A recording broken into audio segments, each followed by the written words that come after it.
नमस्कार, मी कल्याणीच किचनमध्ये आपले खूप खूप स्वागत करते. आज आपण डाळ आणि शेवग्याच्या शेंगाची छान झणझणीत अशी कोल्हापुरी पद्धतीने आमटी बनवतोय.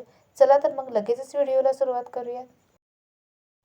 आमटी बनवण्यासाठी इथं मी अर्धी वाटी मूग डाळ घेतलेली आहे आणि अर्धी वाटी मसूरची डाळ घेतलेली आहे. आता या डाळी आपण स्वच्छ अशा 2 वेळा धुवून घेऊयात. इथं आपण या डाळी स्वच्छ धुवून घेतलेल्या आहेत. आता त्यामध्ये डाळ शिजण्यासाठी आपण 1-2 ग्लास पाणी घालून घेऊयात. आणि आता यामध्ये मी एक मीडियम साईजचा टोमॅटो बारीक चिरून घेतलेला आहे, तो सुद्धा घालून घेऊयात. त्यानंतर हे पातेलं आपण डाळी शिजण्यासाठी ठेवलेलं आहे. आता जर तुम्हाला असं ओपनमध्ये ही डाळ शिजवायची नसेल तर कुकरमध्ये सुद्धा आपण 2 शिट्या देऊन घेऊ शकतो. आता डाळ शिजण्यासाठी आपण ठेवलेली आहे. आता त्यामध्ये चवीनुसार मीठ घालूया. मीठ छान मिक्स करून घेऊया. आता त्यानंतर पाव चमचा हळद घातलेली आहे. हळदसुद्धा व्यवस्थित मिक्स करून घेतलेली आहे. आता त्यामध्ये अर्धा चमचा तेल घातलेलं आहे. तेलसुद्धा छान मिक्स करून घ्यायचं आहे. अशा पद्धतीने डाळ शिजताना तेल घातल्यानंतर डाळ अगदी छान सॉफ्ट शिजते. त्यामुळे डाळ शिजत असताना थोडंसं तेल घालायचं आहे. आता तेल व्यवस्थित मिक्स करून घेऊया आणि ही डाळ आपण 5 ते 6 मिनिटे पहिल्यांदा शिजवून घेऊया. तर इथं पहा, पहिली 6 ते 7 मिनिटे डाळ शिजत आहे. खूप जास्त अशी शिजलेली नाही, तर पहिली 6 ते 7 मिनिटं आपली डाळ शिजत आहे. डाळीने छान अशा कडा धरलेल्या आहेत. आता आपण यामध्ये शेवग्याच्या शेंगा कापून घेतलेल्या आहेत आणि त्याचे छान सालीसुद्धा काढून घेतलेल्या आहेत. त्या स्वच्छ धुवून घेतलेल्या शेवग्याच्या शेंगा आपण यामध्ये घालणार आहोत. अशा पद्धतीने पहिली 6 ते 7 मिनिटं डाळ शिजवून घेतलेली आहे आणि त्याच्यानंतर आपण यामध्ये शेवग्याची शेंग घातलेली आहे. यामुळे काय होतं, तर आपली डाळसुद्धा छान शिजते आणि शेवग्याच्या शेंगा खूप जास्त गाळ अशा शिजत नाहीत. अगदी छान आपण या शेवग्याच्या शेंगा 90% शिजवून घेणार आहोत. खूप जास्त अशी नाही शिजवायची.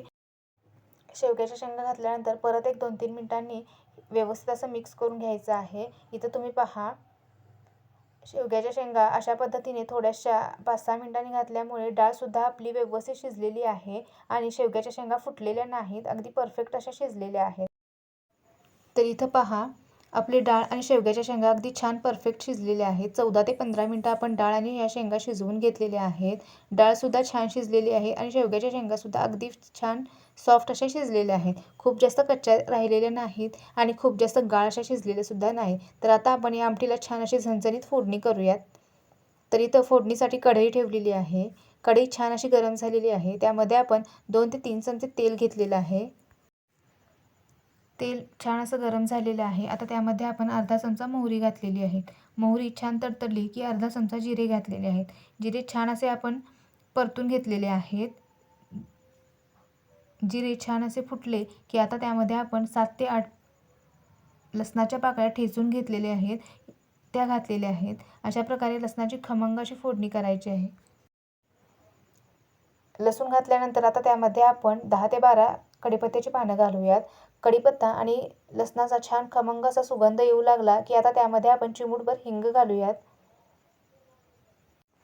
हिंग घातल्यानंतर ही फोडणी आपण छान अशी मिक्स करून घेऊयात. आणि आता आपल्या चवीनुसार, आपल्या आवडीनुसार यामध्ये आपण लाल तिखट घालणार आहोत. लाल तिखट छान परतून घ्यायचं आहे. इथं मी कोल्हापुरी कांदा लसूण मसाला म्हणजेच कोल्हापुरी आमची चटणी घातलेली आहे.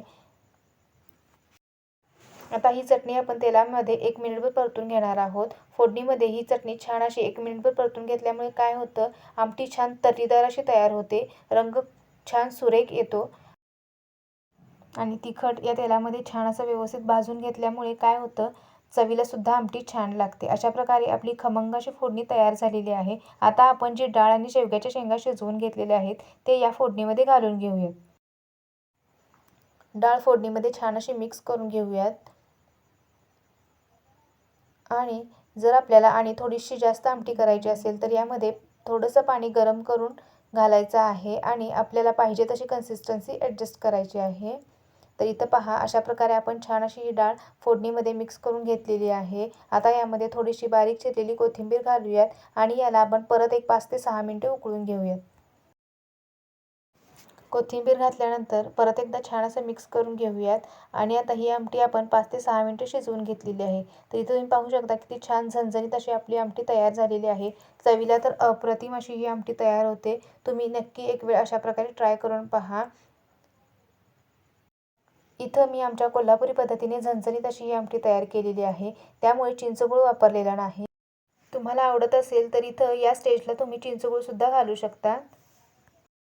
तर इथं पहा आपली छान कोल्हापुरी पद्धतीची झणझणीत अशी शेवग्याच्या शेंगा आणि डाळीची आमटी तयार झालेली आहे. इथं तुम्ही पाहू शकता अगदी छान सुंदर अशी आपली शेवग्याची शेंगासुद्धा छान व्यवस्थित शिजलेली आहेत. खूप जास्त गाळ अशा शिजलेल्या नाही. तर अशा प्रकारे नक्की एक वेळ तुम्ही ट्राय करून पहा. व्हिडिओ आवडला तर नक्की लाईक करा, शेअर करा आणि चॅनेलवर जर नवीन असाल तर चॅनेलला सबस्क्राईब करायला विसरू नका.